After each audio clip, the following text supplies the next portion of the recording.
RFI Convida. Lúcia Miesel. O ministro-chefe da Controladoria Geral da União, Vinícius Marques de Carvalho, está em Paris para a segunda reunião técnica do Grupo de Trabalho Anticorrupção do G20. O Brasil exerce atualmente a presidência do G20 e convidou a França para co-presidir as negociações internacionais sobre esse tema delicado. Ministro Vinícius Marques de Carvalho, seja bem-vindo à RFI. Olá a todos os ouvintes da RFI. Ministro, instaurar medidas comuns contra a corrupção em 20 países tão diferentes como esses, né, que estão reunidos no G20, é um desafio, eu diria, quase impossível. Os avanços, eles vêm, sem dúvida, a passos muito curtos, né? Então, o que terá sido para o Brasil uma vitória neste campo no âmbito da sua presidência aí do G20? É verdade que em matéria de relações internacionais, os avanços, eles são incrementais e o importante é que eles sempre estejam acontecendo e que, na medida em que eles aconteçam, eles sejam perenes. A agenda do G20, sob a presidência do Brasil, é uma agenda bastante ambiciosa, né? Uma agenda que envolve pactuar com esses países propostas de redução da desigualdade, da pobreza, propostas de alteração da governança global, propostas para a construção de um mundo sustentável do ponto de vista ambiental, ecológico. E a agenda de corrupção pode contribuir bastante para esses três temas, né? Primeiro porque a agenda de enfrentamento à corrupção, no fundo, ela é uma agenda de integridade das políticas e das instituições. E integridade significa que as políticas públicas que nós precisamos executar para lidar com todos esses desafios tem que ser políticas que sejam políticas que não tenham incentivos para a corrupção, consigam inibir incentivos para a corrupção, precisam ter políticas com controles muito adequados e precisam ser políticas muito eficientes do ponto de vista do gasto público. Então, isso envolve, obviamente, a atuação do poder público, mas, sobretudo, também a atuação da iniciativa privada. Uma agenda que a gente tenta desenvolver no G20 aqui, sob a presidência do Brasil e da França, é justamente garantir que as empresas privadas consigam andar junto conosco nessa agenda, né? No Brasil, a gente tem desenvolvido, por exemplo, uma agenda de alinhamento com a iniciativa privada que a gente chama de Pacto pela Integridade Empresarial. E esse Pacto pela Integridade Empresarial, ele constitui na possibilidade das empresas terem uma ferramenta desenvolvida pela própria Controladoria Geral da União, em que elas possam se autoavaliar do ponto de vista do seu programa de integridade. E isso é algo que a gente acha que pode ser disseminado, por exemplo, para esses 20 países, só para dar um exemplo concreto de algo que a gente acha que pode avançar. Exato. E a OCDE, né, a Organização para a Cooperação e o Desenvolvimento Econômico, que tem sede aqui em Paris, há muitos anos exerce aí um protagonismo nesse tema do combate à corrupção internacional. Lembrando que a OCDE reúne os 38 países mais desenvolvidos do mundo, mas não inclui nem o Brasil, nem a China. Então, como é que esses dois grupos, né, a expertise da OCDE e o G20 podem interagir sobre essa questão, em especial talvez esse ponto aí empresarial, né? Não, sem dúvida nenhuma. A OCDE ela tem uma agenda, como a OCDE é uma espécie de, em algumas áreas, ela é uma espécie de think tank, ela acaba promovendo muitas agendas, muitos guidelines para que os países usem de uma maneira geral, independente deles serem membros ou não.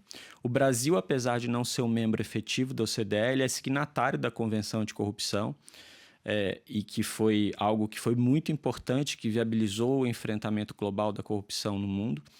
E nós nos consideramos muito alinhados com a agenda da OCDE no enfrentamento à corrupção. Então, eu acho que nesse ponto específico há convergência total, né? A OCDE ela é muito importante nisso porque, por exemplo, até 1997, os países da Europa e outros países do mundo permitiam às empresas que subornassem funcionários públicos de outros países até descontar do seu imposto de renda esse dinheiro gasto em suborno. Então, para vocês vejam que nós estamos falando de menos de 30 anos, a mudança de cultura que teve que ser instaurada é uma mudança de cultura que ainda está em curso, né? Ela nunca vai se finalizar, e que a OCDE teve um papel muito importante e nós pretendemos sempre trabalhar muito com eles. Exato, porque a corrupção, né, sempre esteve diretamente ligada, associada ao suborno nessas relações comerciais, uma prática que ainda é bastante disseminada em países em desenvolvimento, principalmente, né? Queria perguntar para você, ministro, os acordos internacionais que a gente tem, inclusive esses no âmbito da OCDE, eles visam, sobretudo, empresas multinacionais que atuam nesses países ou também podem abranger companhias dos próprios países? E aí, como é que fica nessa diferença entre os mecanismos que a gente vai ter no âmbito internacional e o que o país está fazendo ele próprio? Todo esforço internacional ele surge num primeiro momento para garantir que os países tenham legislações para responsabilização das empresas, não só a responsabilização do ponto de vista criminal das pessoas físicas, mas também a responsabilização das pessoas jurídicas. Num segundo momento, esse esforço ele se transporta para uma ideia de que o país que é signatário desse arranjo, dessa convenção, ele se responsabiliza por punir empresas e servidores públicos brasileiros que tenham participado eventualmente de corrupção em outros países. Então, ainda que aquela conduta não tenha afetado imediatamente o território nacional, o país se responsabiliza por punir a empresa que tenha corrompido um servidor público em outro país. Né? Uma empresa sua que, obviamente, seja, nesse caso, se configura como uma multinacional. Então, esse é o desenho que foi pensado. A gente ainda precisa avançar muito, eu acho que em outras agendas, principalmente, sobre como enfrentar melhor os recursos ilícitos que percorrem o mundo e que não conseguem ser detectados, enfrentar questões relacionadas a paraísos fiscais, porque se a gente não consegue enfrentar a dimensão de para onde o dinheiro vai, não adianta a gente ter só um foco em detectar determinadas condutas. A gente precisa enfrentar e criar modelos em que os países se comprometam a ter controle sobre as transações e sobre, principalmente, esses recursos andando pelo mundo afora. E nesse sentido que a evolução dos mecanismos de transparência é muito positiva, né, que a gente tem visto aí nos últimos anos. Não, sem dúvida. A gente teve um período no Brasil recente em que, infelizmente, a transparência passou a ser a exceção e o sigilo é a regra. A gente está num trabalho muito intenso, a CGU e todo o governo federal, para inverter essa lógica. É por isso que nós, no ano passado, colocamos vários dados, várias agendas do governo federal em transparência ativa. Hoje, por exemplo, se avançou muito em transparência do orçamento, das emendas parlamentares, que é um debate muito intenso no Brasil, e nós vamos avançar ainda em outros temas, né? Porque a transparência, no fundo, ele é um projeto a agenda de transparência é um projeto de expansão da democracia. Né? Um Estado que não consegue ser transparente, ele tem dificuldade de justificar suas políticas e a população tem dificuldade de se ver refletida naquilo que aquele Estado faz, né? Naquelas políticas. Então, a transparência ela tem uma dimensão, no nosso entendimento, muito relevante para a garantia da democracia, inclusive. Se a gente fala do caso brasileiro, né, bom, infelizmente, acho que não dá para a gente não usar essa qualificação, né? Segue mal cotado em rankings internacionais de corrupção, como 124ª posição no da Transparência Internacional. A própria OCDE reconheceu avanços nos mecanismos de combate, mas demonstrou preocupação com a impunidade dos atores envolvidos em casos de corrupção transnacional, né? Sendo assim, esse papel de liderança do Brasil no G20, ele não acaba fragilizado, inclusive se a gente pensa em todo o histórico que o Brasil tem nesse tema, né? Eu acho que não, porque o Brasil, na verdade, ele é um exemplo a partir da Constituição de 1988. 30, 40 anos atrás, a gente estava vivendo uma transição de uma ditadura para uma democracia. Esse período que a gente está vivendo é o período mais longo de democracia na história do Brasil, desde 1500, pelo menos. Né? E os avanços que foram promovidos da Constituição de 88 para cá são muito grandes.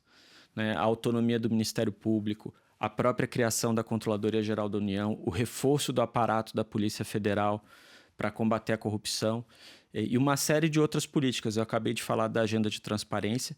nós estamos vivendo um aprendizado institucional. Né? Você Faz tem parte muitas do desenvolvimento situações, do país também. você tem, claro, sem dúvida alguma, e você tem muitas situações em que, para a democracia, é importante você coibir também os abusos.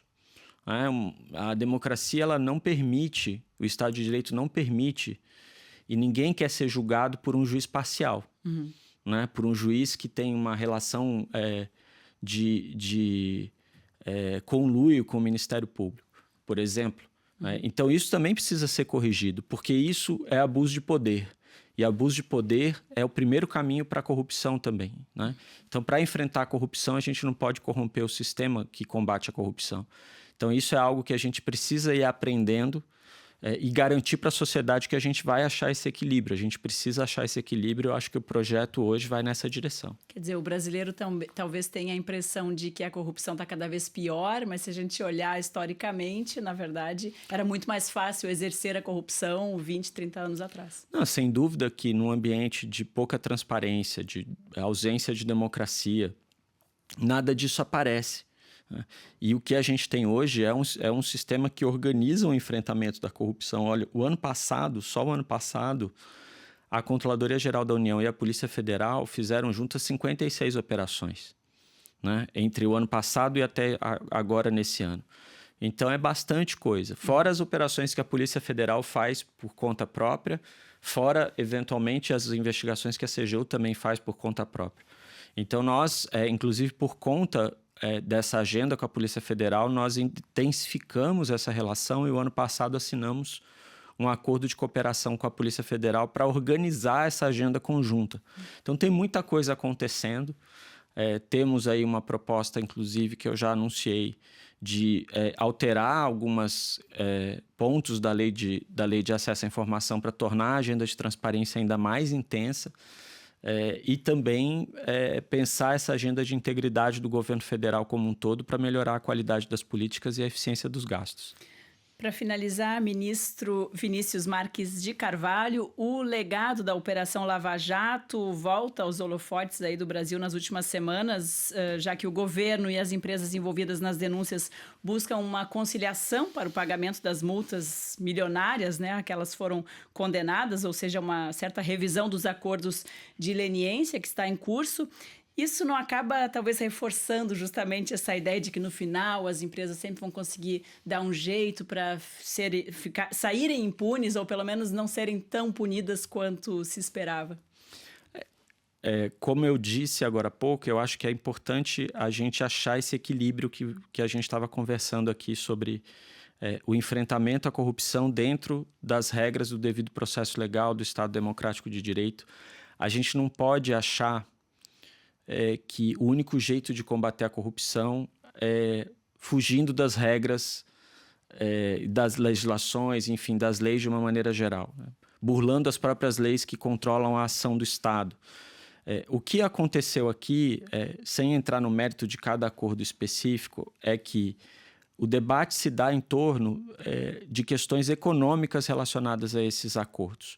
Ninguém está discutindo nessa revisão os fatos narrados, né? Até porque isso foi o próprio Supremo demandou que não fosse feito assim.